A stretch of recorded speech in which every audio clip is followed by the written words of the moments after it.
Greetings, innovators, and welcome to Back of the Napkin, where we explore big journeys in the world of small business with the personalities who make it happen. And welcome back to another one of these bonus segments that we like to call Friday Fails. I'm Dusty Weiss, along with Stephanie Davis. And Steph, I think I've told you before that failure has kind of been a recurring theme of how I learn and process information, for better or worse. But the more that we talk to other entrepreneurs, the more that I'm learning that most small business owners have had a similar experience. Absolutely.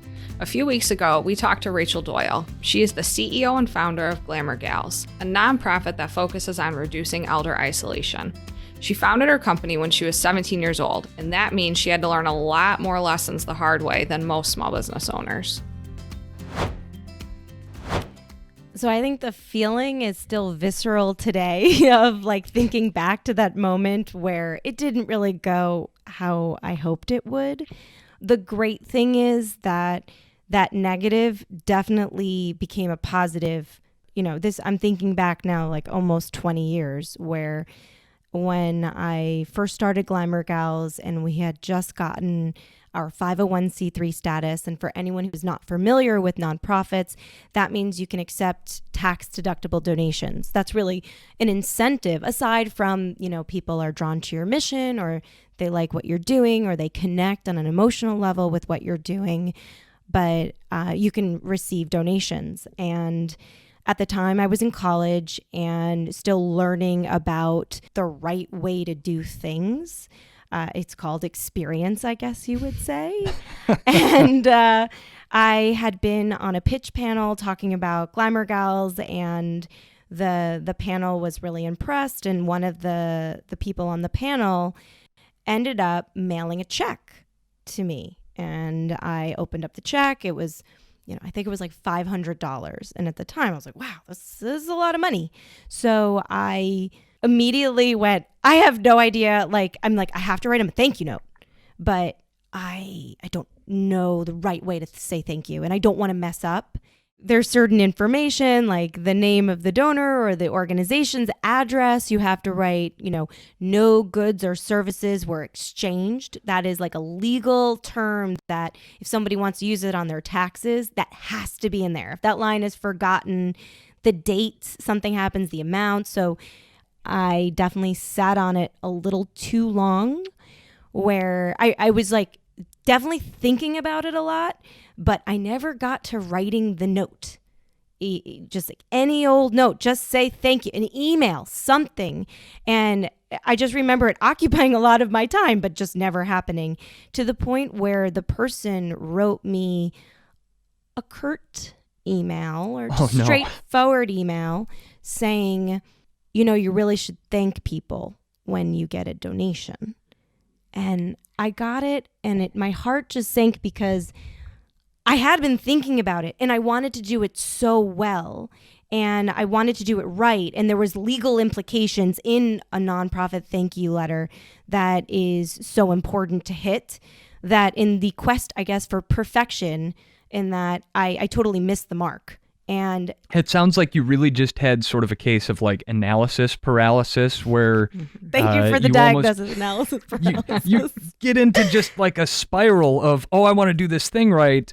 And I'm worked up about that. And then I have anxiety about doing the thing. So I procrastinate doing the thing. And then that gives me anxiety about doing the thing and onward down into the abyss. Yeah. And that, it seems small now kind of talking about it, but it compounded a whole bunch of things that then informed, I think, how I do business in general.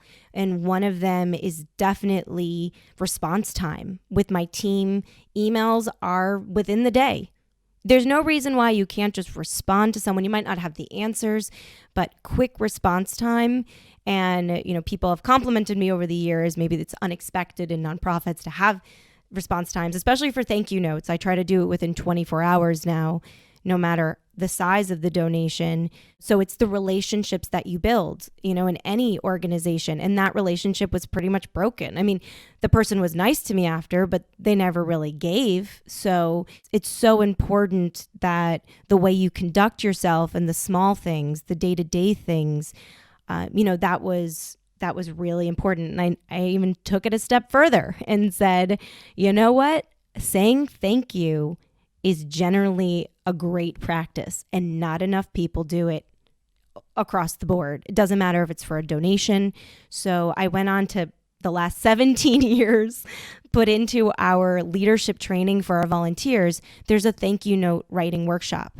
And it's not just a speaker talking about it. We actually pause and distribute pieces of paper, and people write thank yous for the sponsors from that day or the speakers from that day, and just show them you have to put it into practice. It's not just talking about it. So this one moment of feeling so rejected from this one person over a $500 donation it spurred like a whole line of like programming that I do with volunteers. And now even my interns, like they have a mentor call with our extended network of professionals. They immediately send a thank you email or a handwritten note. And that's sort of become a signature to the point where even when employees like leave or over the holidays, like I get handwritten notes from people, or they write me notes years later being like, you know, you really taught me the importance of like writing a thank you note, and how, you know, and how meaningful that is to people. Yeah, in that moment of having your nose sort of slapped by someone that just wanted to do right by your organization and give to a worthy cause, how did you go about trying to approach repairing that relationship after you got that sort of snarky email? You know, I think I didn't push it in a way of thinking, okay, this person definitely exposed a vulnerability or a weak spot in my business. I think I had to check myself and say, I have a lot to learn, and I'm clearly not going to learn it if I don't keep trying.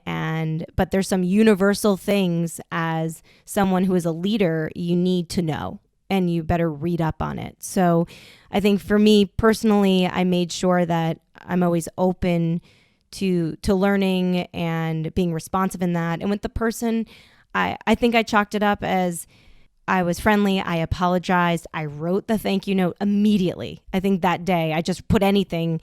I Googled and, you know, made sure whatever language needed to be in there. But, you know, it kind of cut it off where it's first impressions are a big deal to people. And if if you're not prepared or if you don't have it, a lot of times, you know, there is no second chance. I've learned similar lessons. In fact, the VP at the last full-time job that I ever had before I became an entrepreneur was very big on note writing and stressed it and preached it and all that. And it's something that I've adopted. And maybe we lose sight of this sometimes doing the podcast here, but as a small business owner, Stephanie, you and Sure Payroll are one of my clients. And after we put out our first season and did a big launch, I actually made a point of sending you a little care package in the mail that included a handwritten note. When you got that package, what was your response besides this guy is a huge nerd? No, I loved it. In fact, I was looking, I have your card right on my desk, your business card, but I swear it's over on my filing cabinet. I saved the thank you card, and it is just nice. And for me, my mom was so strict about thank you cards when we were growing up. Like after every birthday, and she'd get mad if, like, Rachel, to your point, it was not soon enough. She would be like, you need to get these out. Like, people came to your party, they sent you a card, like, you need to thank them. And I do think it's so important. So now I'm like big on the cards, and I'm like, you need to thank, because it's just nice. Like, even if it wasn't a big thing, I still think it's important to say thank you. So yeah, Dusty, great job. I saved it. It did not go in the trash, and your business card is here, and we're good. I think it also makes you stand out.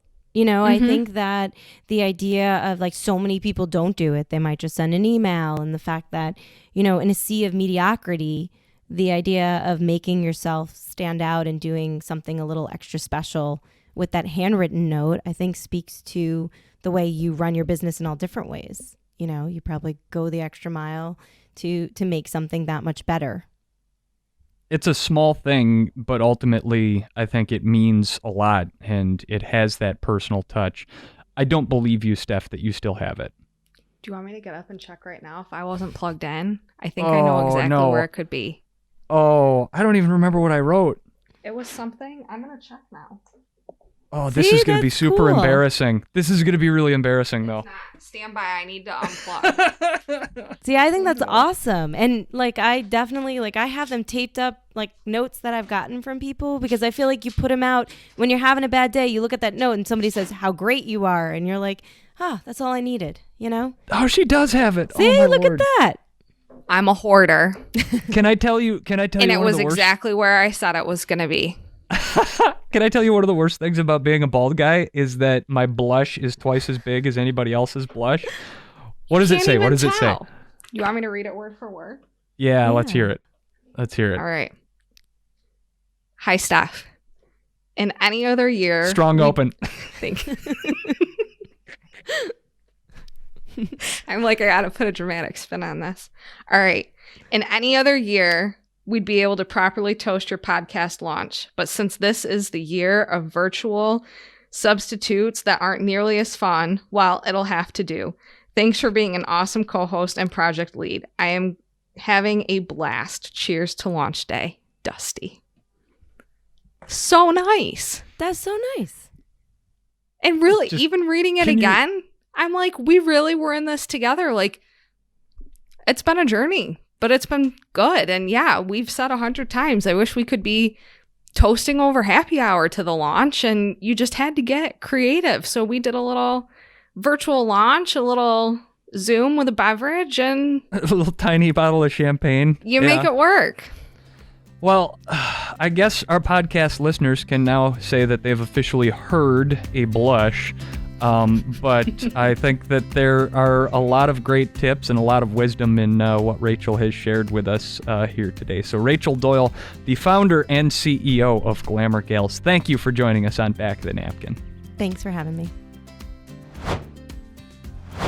I think that Rachel's fail is super relatable. And Dusty, I'm really glad that we could share with everyone how good you are at writing thank you notes. You should start a thank you note segment, similar to what Jimmy Fallon does on one of your podcasts. You know, Steph, based on how excruciating it was for me to hear one of my thank you notes read back to me, I'm probably going to take a hard pass on that one. But you're sweet to say so. However, Rachel's story, I think, is a great reminder that even in the era of email, it helps to keep a book of stamps in your desk drawer as well.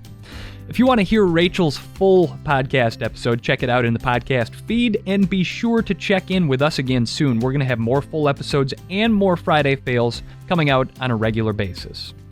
Please make sure that you're subscribed in your favorite podcast app. And if you enjoyed the show, leave us a 5-star rating or even a review. We would love to hear from you about any ideas that you have for small business owners who we should be featuring on this show.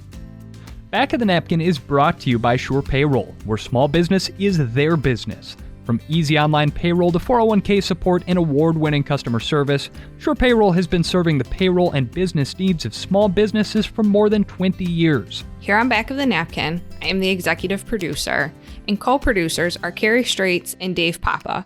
Our production partners are PodCamp Media, where we provide branded podcast production services for businesses. Our editor and producer is Larry Kilgore III. So thanks for tuning in to Back of the Napkin. I'm Dusty Weiss. And I'm Stephanie Davis.